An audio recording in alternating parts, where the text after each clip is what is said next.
morning, good afternoon, good evening to each and everyone, especially those at the other side of the world. There is no time and space between us. There is only this present moment, and we are one.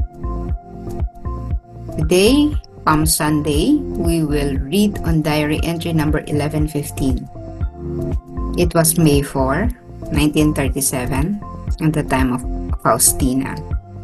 Today, I went to see Mother General Michael for a moment and asked her, "Dear Mother, have you had any inspiration regarding my leaving the convent?" Mother General answered, "Until the present, sister, I have always restrained you. But now I leave you complete freedom to choose to do as you wish. You can leave the congregation or you can stay." So I answered, "Holy Father, to ask him to release me from my vows." When I had left Mother General, darkness once again descended upon my soul, as it had in the past. It is strange that each time I ask permission to leave the congregation, this darkness invades my soul, and I feel as though I have been left completely on my own. While experiencing this torment of the spirit, I decided to go immediately to Mother and tell her about my strange torment and struggle. Mother answered, "That leaving of yours is a temptation." After talking to her for a while, I felt some relief, but the darkness persisted. This divine mercy is a beautiful thing, and it must be a great work of the Lord, since Satan opposes it so much and wants to destroy it. Such were the words of our beloved Mother General. May 4. Ngayon ay nagtungo ako saglit sa Mother General Michael, kay Mother General Michael, at tinanong siya, "Mahal na ina, meron ka bang inspirasyon tungkol sa aking pag-alis sa kumbento?" Sumagot si Inang General o ang inang tagapamanihala, "Hanggang sa kasalukuyan, sister, lagi kitang pinipigilan, ngunit ngayon ay iniiwan ko sa iyo ang ganap na kalayaang pumili kung ano ang gusto mo. Maaari kang umalis sa kongregasyon, maaari kang manatili." Kaya't sumagot ako, "Mabuti." Naisipan kong sumulat kaagad sa Santo Papa para hilingin sa kanya na palayain ako sa aking mga panata. Nang nilisan ko ang Mother General, muling bumaon ang kadiliman sa aking kaluluwa, tulad ng nangyari noon. Nakapagtataka na sa tuwing humihingi ako ng pahintulot na umalis sa kongregasyon, ang kadilimang ito ay sumasalakay sa aking kaluluwa. At pakiramdam ko, ako ay ganap na naiwang mag-isa. Habang dinaranas ang paghihirap na ito ng espiritu, nagpasya akong pumunta kaagad sa Mother General at sabihin sa kanya ang tungkol sa aking kakaibang paghihirap at pagkibaka. Sumagot ang Mother General, "Ang pag-alis mo ay isang tukso." Pagkaraan ng ilang sandali ay nakadama ako ng kaginhawahan, ngunit nanatili ang kadiliman. Ang banal na awa na ito ay isang magandang bagay, at malamang ito ay isang dakilang gawain ng Panginoon, dahil labis itong sinasalungat ni Satanas na gustong wasakin ito. Ang mga salita ng aking inang General o inang tagapamanihala. Faustina was very much confused. Actually, if you would look on the situation prior to her asking for the permission to leave the congregation, ang sitwasyon kasi ganito. Sabi kasi sa kanya ni Jesus, "Magtayo ka ng isang kongregasyon." Isa yon sa kanyang atas. To build a congregation. So, 'di ba, natatandaan niyo nung mga unang mga entries natin, there was a very long sequence in her diary entries about the concept of the new congregation. Isang bagong kongregasyon. Sinulat na niya yung concept, no, yung konsepto, yung magiging rules, yung mga lituntunin nila, no? Ano ang pamamaraan, etc. Basically, on the foundation or on the founding of a congregation. Sinulat na niya yun. So, yun kasi ang akala niya na ang gusto ni Jesus ay magtayo siya ng isang kongregasyon. So, pag nagtayo nga naman siya ng isang kongregasyon, mangangahulugan nito na iiwan niya yung kongregasyon na pinasukan niya sa kauna-unahan. Yung pagkakataon, no? Yung kongregasyon ang isa-isang kongregasyon na tumanggap sa kanya. At tandaan nyo, nung nag-iikot siya nun sa Warsaw, wala naman tumanggap sa kanya itong Congregation of Our Lady of Mercy lamang. Tapos iiwan niya dahil nga, sabi ni Jesus kasi, magtayo. Eto namang si Jesus, hindi naman nililinaw talaga sa kanya kung anong gusto niyang sabihin. It was all left on Faustina's thinking, no? Ano ang gagawin niya, no? Iisipin niya. And for a long time, naging isang stressful, ano ito, no? Thought kay Faustina. Nakaka-stress talaga. Na-stress siya ng matindi dito. Dumaan siya sa matinding ah, kalungkutan, panghihina, ganun. So, nakailang beses siyang kinausap si Mother General Michael. And etong entry na to, sinasabi niya, ano na ba? Ano na sa tingin mo? Sabi sa kanya, eh, ako, patagal na kitang pinipigilan, pero ngayon, gawin mo ang gusto mo, umalis ka o hindi, no? Ikaw bahala, bahala ka.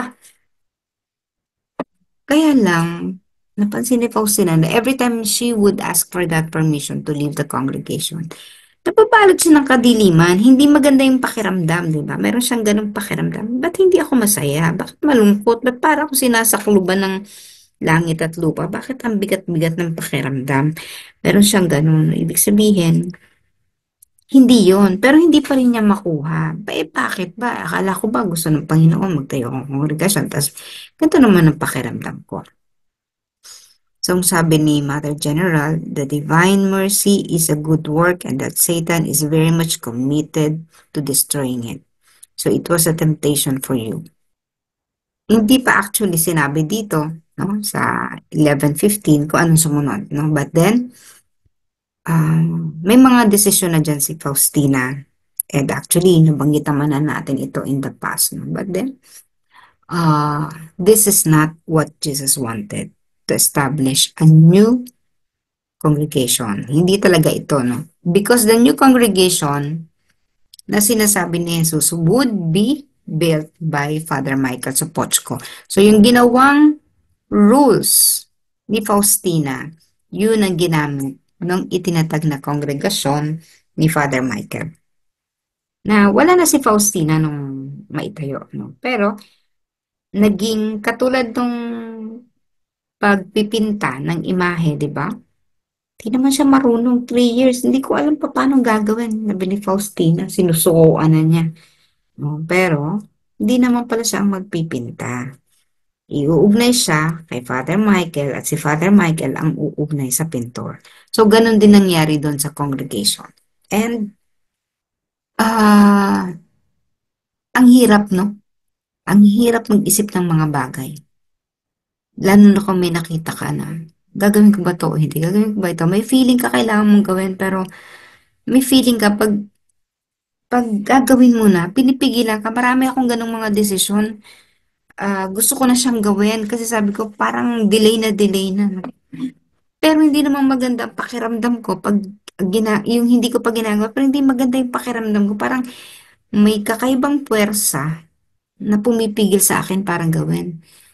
So, minsan nakikita ko parang nagpo-procrastinate na yata ako kasi bakit ba hindi ko magawa? Ba't ba hindi ko gawin?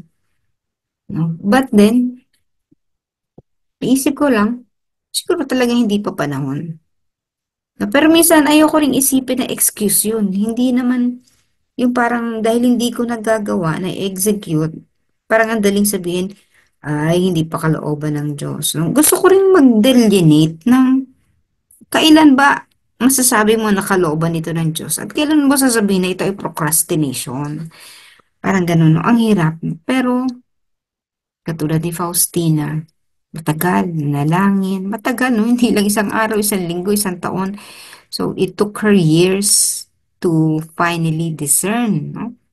Malaman kung ano ba talaga. So, may mga bagay na hindi talaga madali. Kasi matagal pang binibigay na agad sa'yo yung parang vision pa lang siya na binibigay agad sa'yo. Pero ang katuparan or manifestation nito matagal pa. You were just given. Marami sa mga sinulat ni Faustina naganap naman after her death. No, kaya lang, siya pinag-iisip niya, no? Paano gagawin to? Paano gagawin to? Ba't binigay sa akin? Yun pala, may ibang plano ang Diyos. Yun yung plano ng Diyos, pero instrument lang siya ah, para bigyan ng foundation yung plano ng Diyos. Kasi iba ang gagawa. Iuugnay siya sa ibang tao na siyang gagawa nito. So, sa buhay natin, ganun din. Pag-isipan natin, kung hindi pa rin maganda ang pakiramdam natin, humingi pa rin tayo ng kaliwanagan sa Espiritu Santo, sa Banal na Santatlo, kay Jesus, no? Hingi tayo ng kaliwanagan at pasasa at pasasaan din, magkakaroon din yan ng kaliwanagan. Kailangan lang talaga patient no? Maging patient tayo para maghintay. Again, today is Palm Sunday, hindi mo iisipin, no? Pero syempre, si Jesus, alam niya kung anong magaganap sa kanya. But for ordinary faithful during that time, ang saya-saya nila, mabuhay, welcome, no? Kinagagalak namin na dumating ka, hail, hail, hail, all hail. No, doon sa ganang pagpupuri sa kanya ng mga tao, a very warm welcome. Pero, hanggang doon lang yun. Sapagkat ito ay ang pagpasok din ng ating Panginoong Hesus sa linggo ng kanyang pagpapakasakit hanggang sa kanyang pananagumpay. Pero nung linggong yon, sa linggong ito, this Sunday, no, ganun pa muna ang naranasan ni Jesus. Pero alam niya, ito ay kaplastikan lang. No? Hindi naman pala kaplastikan, no? Pero alam niya na itong mga pagpupuring ito ay wala namang saysay sapagkat sa bandang huli, the people who said all the good things about him, yung magaan na pag-welcome sa kanya, masaya, no? Sa bandang huli naman, it is the same people who would condemn him. Itong magko-condemn sa kanya to death. Ipako sa krus, ipako sa krus. These were the same people who said, Hail, Hosanna, sa anak ni David. And then, days after, ipako sa krus ang anak ni David na ito. So, ganun, no? Linggo ng Palaspas, papasok na tayo sa pinaka mahal na araw. Bakit siya mahal? No? Marami kasing ibig sabihin yung mahal na araw. Holy sa Ingles, no? Pero sa Tagalog, sabi natin mahal na araw. Kasi it was the great ransom, sabi nga. Kung saan tinubos tayo ng Panginoon sa ating pagkakasala at pagkakamali ng napakamahal. God paid the price that no one, all of us, living souls on earth, and those who have passed on, can never repay. Hindi natin kayang bayaran. So it is the greatest, it is the most uh, expensive, o ito yung pinakamahal na pagtubos. Alam niyo yung nilaransam, di ba? Yung kinikidnap for ransom, babayaran ng buhay ng isang tao. Wala yon. This suffering of Jesus is the greatest of all. At dahil papasok na tayo doon sa linggo na yun, ng pagpapakasakit ng ating Panginoon, ito na rin yung panahon natin ng maigting na pagninilay. For all of you, sana po, kung ano yung ginawa niyo last year, no? Huwag niyong gawin yon. Ang ibig kong sabihin, magnilay po tayo. This is only once a year. Minsan sa isang taon, bumalik tayo. Let's put ourselves in God's presence. Huwag po tayong mag-beach, huwag tayong maglangoy kung saan-saan. Hindi pa panahon ng pagsasaya. Panahon pa po ng pagninilay. And we can only rejoice once the Lord had risen. So with that, magandang umaga po sa inyong lahat. And I'm back sa aking lungga, sa aking lugar kung saan tayo ay nagtitipon virtually every 3 a.m. So maraming salamat sa inyong patuloy na pakikisa, patuloy na pagsama sa akin sa paglalakbay sa banal na araw. Magandang umaga po sa inyong lahat.